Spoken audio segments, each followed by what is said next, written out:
রোজার পবিত্র ঈদ শেষে আবার ফিরে আসলাম পুরনো রুটিনে। সকালে শুরুটা হচ্ছে রুটি বানানো দিয়ে, যদিও আমি রোজা সয়ামের রোজাটা করছি আলহামদুলিল্লাহ। তো ওরা খাবে, আর প্রতিদিন একটা খাবার আসলে একঘেয়েমি হয়ে যায়, তাই ভাবলাম আজকে সকালটা শুরু করি নাস্তা রুটি দিয়ে। আসসালামু আলাইকুম মাই ইউটিউব ফ্যামিলি, কেমন আছেন সবাই? আই হোপ সবাই ভালো আছেন। আলহামদুলিল্লাহ আমরাও সবাই ভালো আছি। মাই ভিলেজ লাইফ আয়েশা চ্যানেলে সবাইকে স্বাগত বলছি ঢাকা থেকে। দূরেও কাছে যে যেখান থেকে দেখছেন প্রত্যেককে জানাচ্ছি আন্তরিক শুভেচ্ছা ও অভিনন্দন। নতুন একটি ভিডিও নিয়ে আসলাম আপনাদের মাঝে। যদি ভালো লাগে চলুন কিছুটা পথ আমার সাথে। ঘড়ির কাটায় আসলে চলতে পারি না, কেমন যেন একটা লাগছে। যদিও রোজা আছি, কেমন যেন মনে হচ্ছে রমজানের রোজার রহমত বেশি। আসলেই তাই, এখন রোজা যেন কেমন লাগে, কাজ করতে মোটেও ভালো লাগে না। তবে কাজে ডুবে না থাকলে সেটাও ভালো লাগে না, আর কাজ তো না করলে জমে যায় পাহাড় সমান, সেটা জানেন। তো আজকে মূলত ফার্নিচারগুলো ক্লিন করব। যদিও ঈদ উপলক্ষে অনেক কিছুই করা হয়েছে, ধোয়া পাকলা বলেন, ঘর পরিষ্কার বলেন, কিন্তু পাশে যেহেতু কনস্ট্রাকশনের কাজ চলছে তাই আমার এই অবস্থা। এই যে পাতাবাহারগুলো, এগুলো বারান্দায় ছিল, অনেক ধুলা। আজকে ওয়াশরুমে নিয়ে গোসল দিয়ে দিয়েছি, যদিও পরবর্তীতে বারান্দাতে নিয়ে যাব, আপাতত এখানে থাকছে। খাটের এই জায়গাগুলো নর্মালি প্রতিদিন মুছি না আমি, আর যেদিন মুছি একটা করে মুছি। তবে আজকে চিন্তা করছি 3 রুমে 3টা খাটই মুছে নিব। ভাড়া বাসায় যদিও হালকা জিনিস থাকাই ভালো, কিন্তু আনফর্চুনেটলি আমরা যেহেতু লম্বা, তো আমাদের খাটগুলো লম্বা লম্বা, আর ঘরের জায়গা আসলে খাটেই মেরে যায়। কি আর করা, যেভাবে আছে আলহামদুলিল্লাহ। আল্লাহ এত লম্বা বানিয়েছে যে জিনিসপত্র সব কিছুই লম্বার দরকার হয়। বন্ধুরা অনেকেই আছেন রেগুলার ভিডিও আমার দেখছেন, কিন্তু সাবস্ক্রাইব করছেন না। আমি জানি না কেন সাবস্ক্রাইব করছেন না। আই লাভ ইউ ডিয়ার, যেহেতু রেগুলার দেখছেন প্লিজ সাবস্ক্রাইব করে আমার পাশে থাকবেন। আর যারা এই কাজটি অলরেডি করেছেন অসংখ্য ধন্যবাদ, দোয়া ও ভালোবাসা। প্রত্যেকটা বন্ধু এত সুন্দর করে কমেন্ট করেন, আলহামদুলিল্লাহ আলহামদুলিল্লাহ। আমার তো খুব ভালো লাগে, আর ভালো লাগাটাই আসলে স্বাভাবিক। জীবনের অনেকটা বছর পেরিয়ে এসেছি, অনেকের সাথে সুসম্পর্ক ভালো সম্পর্কও ছিল। সব কিছু মিলিয়ে ঝিলিয়ে তারাই আমাকে সময় দেয় না। আর 1 বছর সবে মাত্র এসেছি ইউটিউব চ্যানেলে, তাদের কাছ থেকে অনেক কিছু আশা করব, এটা বোকার স্বরে বাস করা আসলেই। তবুও বন্ধুরা, ভালোবাসার ওজন অনেক বেশি, অনেক ক্ষমতা। সেই ভালোবাসার তাগিদেই বলছি, যারা আমার ভিডিও দেখছেন প্লিজ স্কিপ করবেন না, টেনে টেনে দেখবেন না। আমি কখনোই টেনে টেনে ভিডিও দেখি না। যার ভিডিও দেখি, দেখার পর যে কমেন্টটা করি, অনেকেই ভাববেন লাস্টে দেখা কমেন্ট করে ও নিশ্চয়ই টেনে টেনে দেখে। না বন্ধুরা, এটা আমি জানি, টেনে দেখলে ভিডিওর রিচ অনেকটাই কমে যায়। ইদানিং আমি কি করছি, যাদের ভিডিও দেখছি মন দিয়ে দেখতে চেষ্টা করছি, যেন মহব্বত হয়ে যায়। মানে তাদের যদি আমার সাথে মহব্বত না হয়, আমার যেন হয়।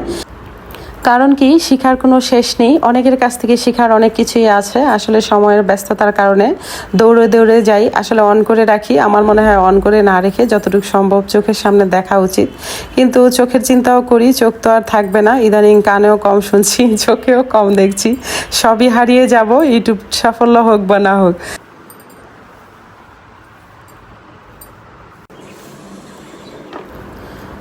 খাটের 4-5টা আমি মুছে নিব, তার উপর কিন্তু ছেলেরা ঘুমিয়ে আছে, তাদের উপর দিয়ে মোছামুছি করছি। আসলে সকালে ফজর নামাজ পড়ে ওরা অনেক ডিপ ঘুম দেয়, তো ওরা সহজে উঠবে না। তো ওরা যেহেতু উঠবে না, আর ওরা উঠতে উঠতে দুপুর হয়ে যাবে প্রায়, তো সেই সময় আসলে আমার কাজে দেরি হয়ে যাবে। তাই মূলত ওদের ঘুমে রেখে ওদের ওপর দিয়ে আমি মোছামুছি করছি।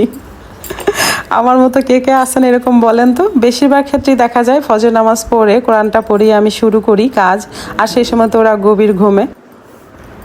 ঈদের রেশ যেহেতু এখনও কাটেনি, তো ভালো মন্দ রান্না প্রতিদিনই থাকছে। তো আজকে যেটা থাকছে সেটা হলো বিরিয়ানি।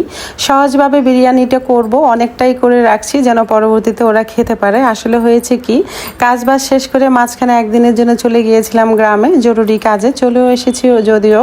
তো সেই ভিডিওটা পরবর্তীতে থাকছে। তো তার আগেই বুঝতে পারছেন কেন এত ঝটপট আমি কাজ করছি।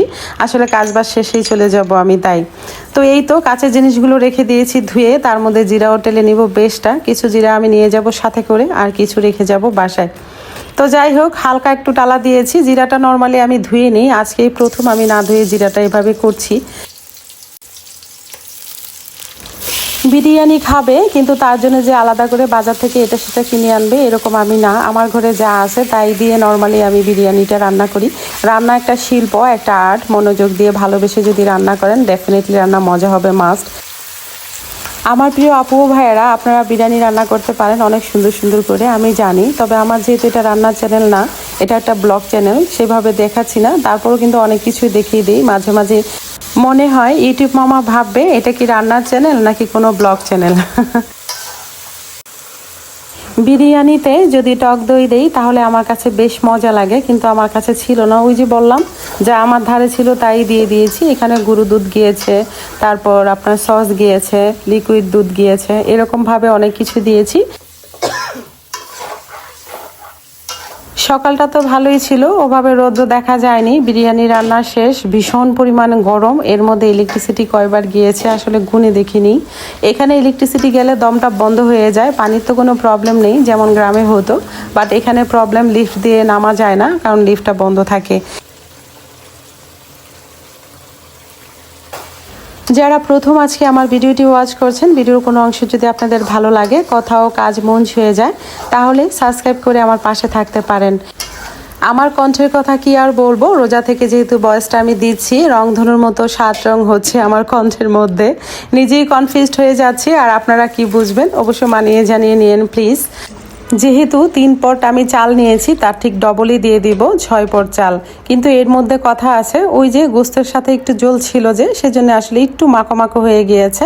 আসলে চালটা সেভাবে ঝরঝরা হয়নি, তবে এক হিসাবে ভালোই হয়েছে। খুব একটা ঝরঝরা হলে নুররাব্বু আসলে চিল্লাচিল্লি করে, গ্যাসের নাকি প্রবলেম হয় তার।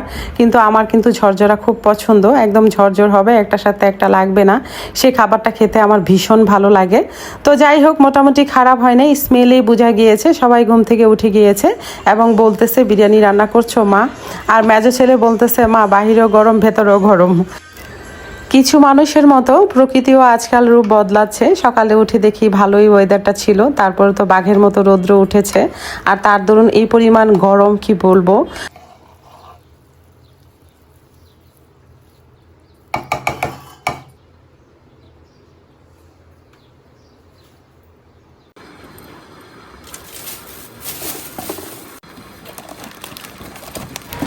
সংসার জীবনে সবাই আসলে ব্যস্ত, সবার এই ব্যস্ত সময়ের মধ্যে আমার ভিডিও দেখছেন, অনেক ধন্যবাদ। আসলে আমরা যদি একতরফাভাবে বলি অনেক ব্যস্ত থাকি তাই সবার ভিডিও দেখতে পারি না, আসলে ব্যস্ত আমি একা থাকি না, সবাই বন্ধুরা ব্যস্ত আছেন, আমরাও ব্যস্ত আছি। সেই ব্যস্তর মাঝেই আসলে ইউটিউব চ্যানেল ধরেছি, ব্লগিং চ্যানেলটা করছি। এরই মধ্যে আমরা যদি একে অপরকে হেল্প করি তাহলে অবশ্যই আমরা সবাই এগোতে পারবো।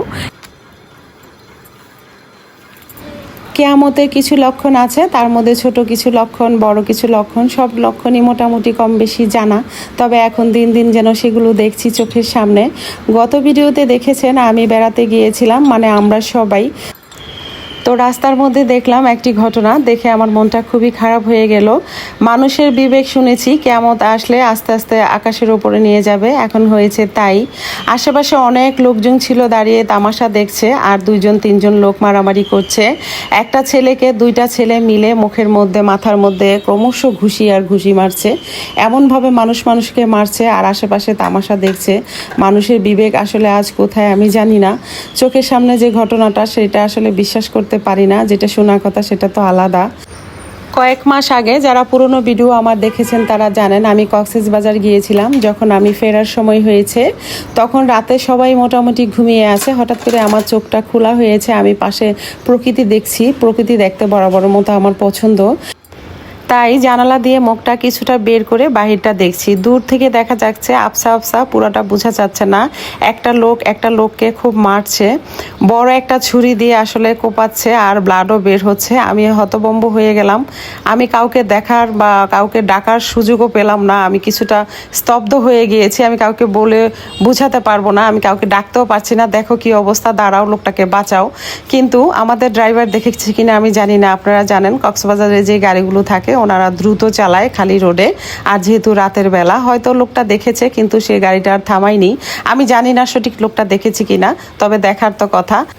নিউজগুলো দেখে খুবই খারাপ লাগে। মাঝে মাঝে নিজেকে প্রশ্ন করি আমরা কোন দেশে আছি, আমরা কোন পৃথিবীতে এখন বসবাস করছি। দুনিয়াটা যেন কেমন হয়ে গিয়েছে, নাকি দুনিয়া এমনই আছে, মানুষগুলো পরিবর্তন হচ্ছে খুবই দ্রুত। মহান আল্লাহ পাক যেন সব কিছু খুব দ্রুত সমাধান করে দেন, আমিন।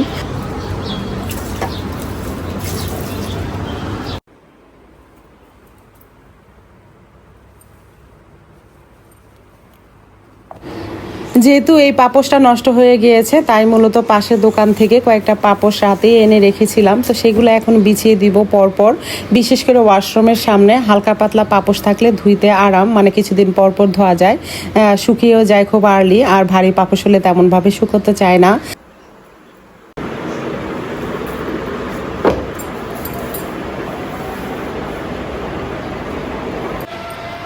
আমার রুমে যে পাপোশটা, এটার বয়স বেশ হবে, অনেক বছর আগেই আমি কিনেছিলাম আমাদের ওখানে মাধবদী থেকে। তো পাপোশটা ফেলতে মায়া লাগছে, আর ফেলার দরকার নেই। আমার মনে হচ্ছে নিচে দিয়ে সেলাই করলে আবারও ব্যবহার করা যাবে। দেখি সময় করে কখনো যদি সুযোগ হয় তাহলে সেলাইটা করে নিব।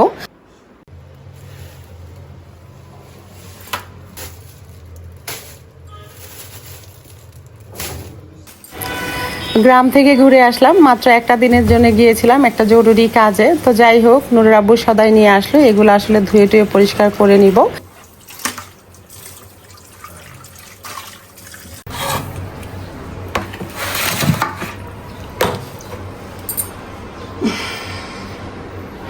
বিসমিল্লাহির রহমানির রাহিম। পরপর যে জিনিসগুলো লাগে সেগুলো দিয়ে নিলাম। পেঁয়াজ, রসুন এগুলো একসাথে সুন্দর করে ফ্রাই করে নিব।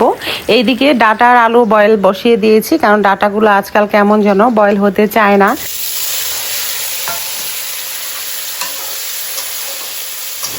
মশলাগুলো সুন্দর করে কষিয়ে নিব, সাথে অল্প একটু হলুদ, অল্প একটু মরিচ, অল্প একটু লবণ এইসব দিয়ে দিব, কারণ বয়েল করেছি যখন তখন একটু দিয়েছি। আর তাছাড়া ঝোল তরকারিতে সবসময় হালকা মশলা আমার খুবই পছন্দ, একটু সাদা সাদা ভাব হয়, দেখতেও সুন্দর লাগে, খেতেও টেস্টি লাগে।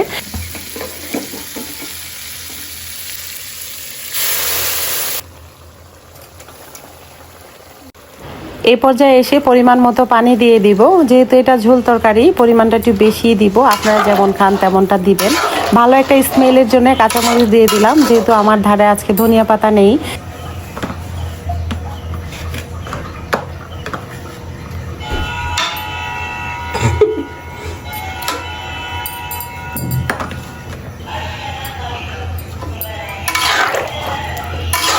কারেন্টে এত ডিস্টার্ব করে, ছেলেটা গেছে কাপড় নিয়ে, এর মধ্যে আবার ডিস্টার্ব বন্ধ হয়ে গেছে।